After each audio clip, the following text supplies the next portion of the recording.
Kasi yan, sinagot mo rin kanina yung ano, no, yung kung paano mo hinahandle yung mga bashers, yung mga haters mo.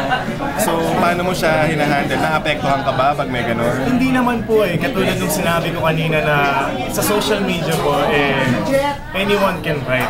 Pwedeng mga 5 years old, 6 years old.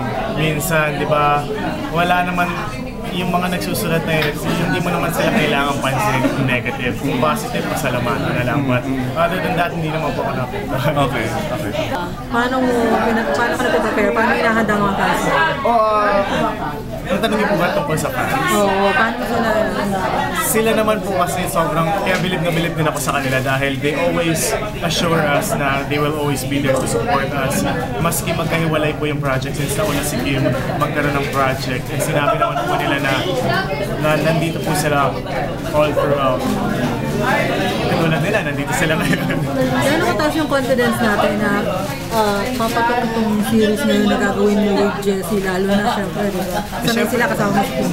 Syempre naman po pagbubutihin namin, hindi naman pumunta kami sa set prepared, we're not gonna, syempre hindi naman kami gigising na ay wala lang to, we will do our best para sa lahat. Pero may kaba ba? Oo naman. Of course. Do you also dream of becoming parang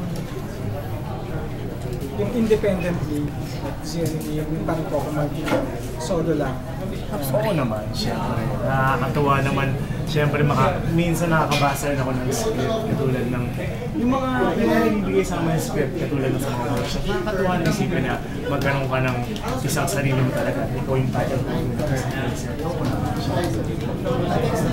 Pero kinabahan ka ba nung time nung pinartner na si Kim sa iba, tapos you do your own thing na, tapos sa iba ka iba partner na baka hindi magtagumpay? Kasi mas tagumpay doon sa inyo ni Kim.